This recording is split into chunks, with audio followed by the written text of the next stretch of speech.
Yep, it's your boy DJ Impact here with Shorty Da Prince, but he changed his name though. So Yeah, it ain't Shorty Da Prince. But you know what though? In St. Louis, like that's one of them things like I'm always be a shorty. You know what I'm saying? So like it ain't like I'm gonna ever be like upset at that because I did like a lot like for the city and for just like everywhere. You know what I'm saying? But it's like I do a lot of reading now, so it's like I read like a lot of like cultures and stuff where like even keeping the same name forever is like absurd in certain like cultures. You know what I'm saying? Because it's like as you level up, it's like when I was fifth grade to seventh grade to freshman in high school, because first it was just little shorty, call me shorty, and then like I remember one time Murph come up to the station and kick it with me sometimes, and he like, man, you the prince of the city, like So I'm like, all right, Shorty the Prince, like I just, you know what I'm saying? So, but yeah, so it just got to a point like that don't represent just nothing I am no more. Like I'm always be Shorty, like, cause people look at me and think of like the good time. You know what I'm saying? Like everybody got memories, and it's like that's all we really got at a certain point. So it's like I never knock it, but it's just like in other cities and stuff, like yeah, y'all got to come around. Like you know what I'm saying? Like maybe not Detroit, maybe Detroit too, but other than that, man, you got to come around. So what made you change your name? Well, so it wasn't like basically I had got to a point where I was like tired of a lot. You know what I'm saying? So I was in DC, 15 years in radio. I'm still hosting the clubs. And it just got to a point. I remember one Saturday I was hosting this club, Bliss, in DC. And it was one of them things like out of movie, like when I was just standing there, everybody else in the room disappeared. And I was like, what am I doing here? And it's like, I'm getting paid. It's popping, it's women there and everything. And I still didn't feel purposeful being there. It didn't give me no fulfillment. So I was like, damn, like I always said, like, if I ever got that feeling, then I would step away just to, you know what I'm saying, just to see. And luckily, not long believe in luck, but like, it worked in my favor because I never really got tired of radio or got a chance to because I always moved markets. St. Louis, then Detroit, then New York for 106, and then we went to Atlanta, and then Cleveland, and DC. You know what I'm saying? So it's like, I always got to kind of get refreshed in some way. But it was like DC, I was like 3 years in, and I'm just like, man, I always had a bigger purpose for myself. Like radio was just like one of my things. And DC, I loved it so much to where if I would have stayed there, that would have been my own, like that would have been me. Like you shorty from the radio. You know what I'm saying? And I'm just like, I always been destined for more than that. So like part of it was me stepping away, and then the other half was like, I found myself like reserved because here I am. I'm 29 now, but like even like when I stepped away, like 27, here I am, people like who may not have even heard of me, and I'm a grown man, and they like, oh, who is this? I'm like, oh, I'm Shorty Da Prince, and it didn't feel right to me, and it was like it's all about a feeling, you know what I'm saying? Because if I didn't feel that, then it wouldn't mean nothing, you know what I'm saying? Like if Shorty Da Prince still felt good to say to me, cool, then I would, but it was just like I didn't feel it, so it got to the point where I wasn't feeling a lot of things. So instead of like remaining in it, I was like, I don't believe in complaining and remaining. Like you either gonna find you a solution, or you know what I'm saying, you're gonna change your attitude about your situation you in. You know what I'm saying? So shit, that's when I was like, all right, I know it, I'm gonna step away. Like so that's why I stepped away from radio for like a year and some change. And I knew it because I was just like, man, I definitely want to indulge myself in my music some more. But at the same time, it's something I'm feeling, I don't know what it is, but I need to figure it out. And I can't figure it out doing what I'm doing 6 nights a week, 3-4 nights in the club. The ratio in DC women to men is like 35-1. Oh, for real? Okay, so it's like even idle time can be dangerous sometimes. You know what I'm saying? So it just got to a point where, and it's like maybe because I started so young. That's why like a lot of that stuff, like after a while, like, like what started to give me fulfillment was like going to the schools and, you know what I'm saying, talking to the kids, and because I felt like that was more of an impact than me hosting the club. And it don't matter who up here with this mic. For real, like people care about position. As long as you up there and you in the light, somebody trying to get to you or get next to you. You know what I'm saying? So once I like, all these things in the pot. So I'm like, all right, well, since you don't want to be that no more, then who you want to be? And I was like, you know what? It can't be nothing made up. Like, I don't want to make nothing up. I don't want it to be nothing that I haven't been. Like I wanted to be something that I always been and I'm gonna be forever. Right. And so like I had said Reggie Son in a couple raps. Okay. Cause of course my daddy named Reggie. So, you know what I'm saying? So, and we got a big family. And one time we was at a family reunion and my aunties, my daddy got 10 sisters. So my aunties like introduce, you know, they bring friends and stuff and they introducing me. And that's how they would introduce me, like, oh, that's Jordan, that's Reggie's son. Right. And it just like hit me. Like right there when I was in Texas at the family reunion, like when they said it was on the elevator. She like, that's Jordan, that's Reggie's son. And I was like, that's it. Cause I had been feeling it, but I was like, cause there's also a name that make people question it. Like, why, are you Reggie? Are you, and it's like, and then I could tell you about it. And then it's like, all right. And so it was like, okay, I got that. I was like, damn, but I was like, it was more so about living my truth too. Okay. So it's like, you know, it's popular and it's probably popular because it's a sad truth that fathers aren't present. You know what I'm saying? Yes, so it's very popular in hip hop for it to be like, man, fuck my dad, that nigga 1/3, fuck my dad. And it's like, shit, if that's your truth, say that. But my truth is, mine been there, still there. Right. So it's kind of like an ode to him too. You know what I'm saying? Like, damn, like, here goes somebody in the black community that like, he handle his business. Right. You know what I'm saying? So it's like, and as I grow as a man, I see a lot of him in me. And it's like, you know, represented. So it's like, it's just me exuding that light of who I truly am. Like, I'm Reggie's son. I'm Janet's son, too. You somebody's son. Whose son are you? Right. I'm Thomas' son. Thomas' son. You know what I'm saying? So, like, and then think about the merchandising. Yeah. Oh, we're going to kill. Everybody's somebody's son or daughter. Yeah, that's true. Come on now. So, with the 106 and Park thing, man, how did you feel when you got that phone call? To do it? Yeah. It wasn't even a phone call. It was an email. Oh, yeah? All right. Yeah, I was in Detroit. Checked my email one day and it basically was from BET. And it was like, we've been watching you in a nutshell and like, you know, put this stuff together. So can we expect more TV appearance from you? Or is that, you know? You know what? No. I'm gonna go. I want to do like movies. My mom always wanted to like see me in movies. Okay. So like now that I kind of got full, like now I know I got like full capability. Yeah. So now that I know that, it's like, I think that's what I may dabble into next more so than like TV.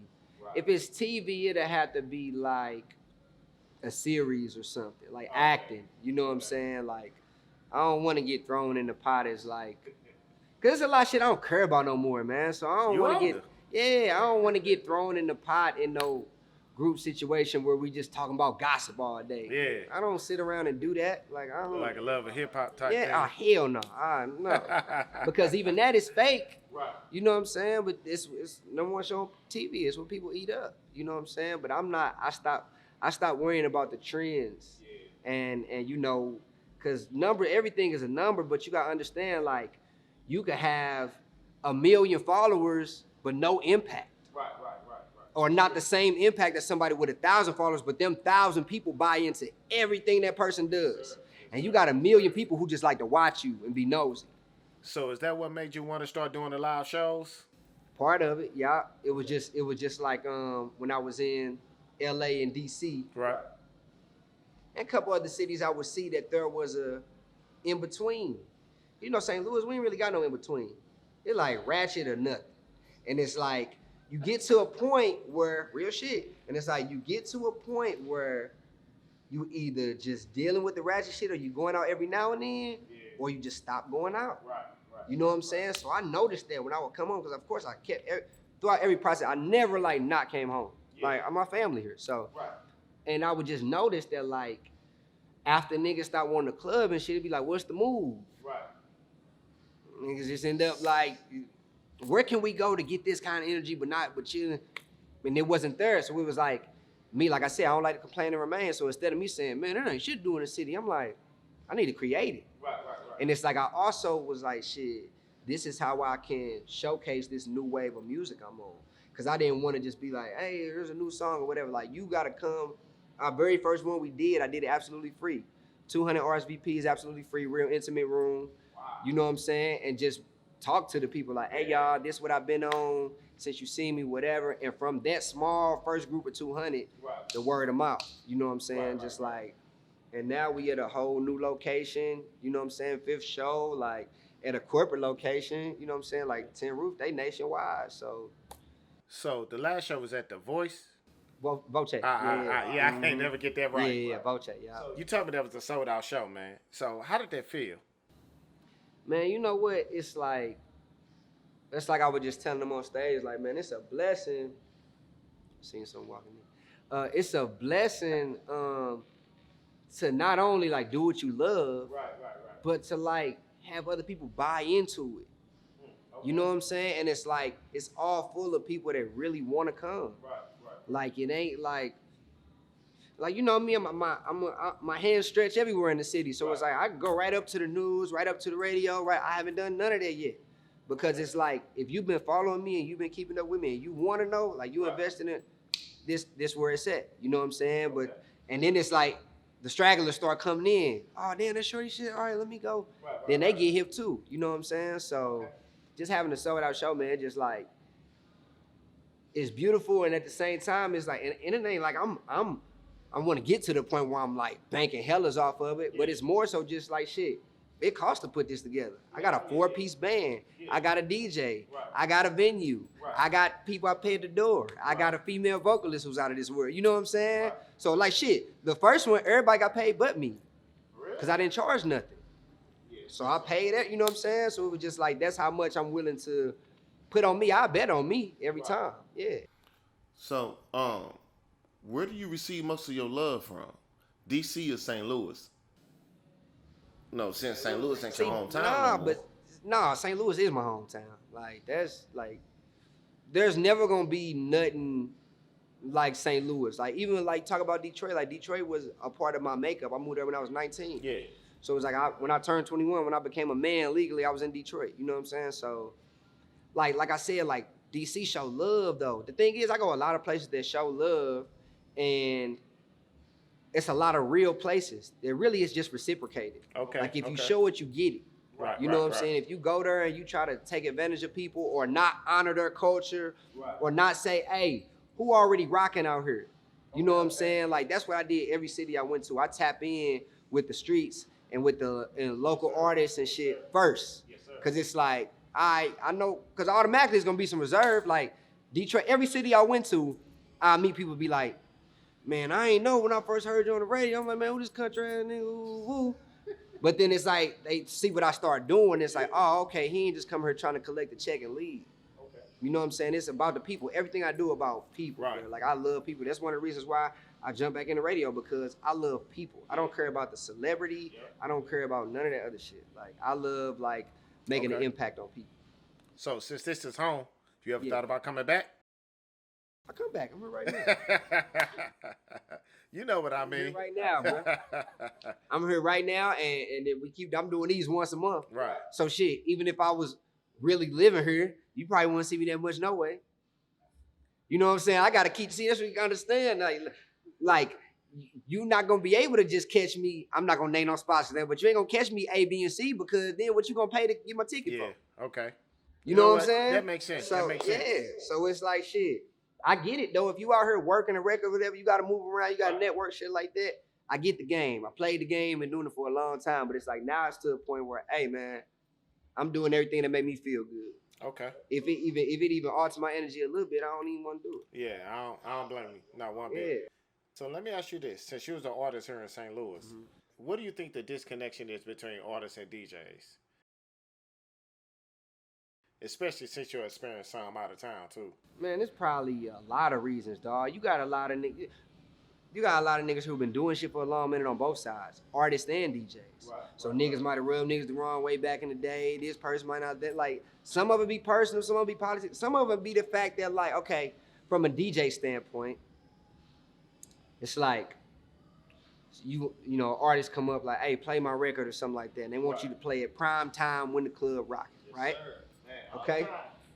All right. So let's say you play this guy's record and the dance floor empties. Right. All right.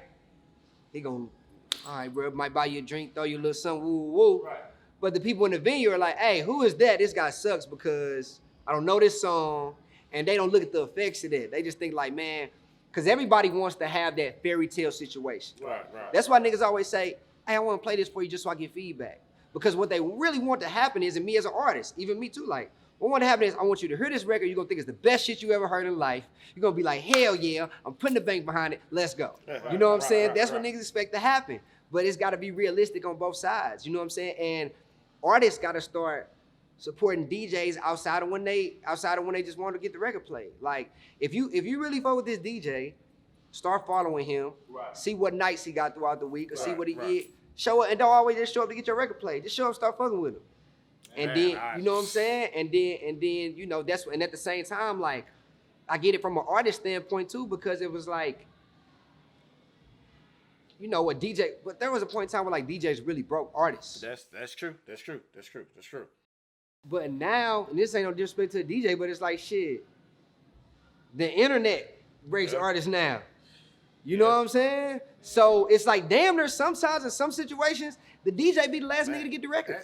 That's all of you know it. What Young boy, all like, so it's like, that's like kind of old school mentality. Like niggas just feeling like, all right, I'm gonna give it to you. You play my shit on the radio, I'm on. Let me tell y'all right now, I'm looking at camera. My 15 plus years of being in radio, there's never been a situation outside of major artists. We talking about Beyonce, Drake, and all that. Right. There's never been a situation where like the radio actually breaks a record. When you think about it. By the time the radio DJ hits the record, it's already going in the streets. Now, he might be the first one to play it on the air. Right.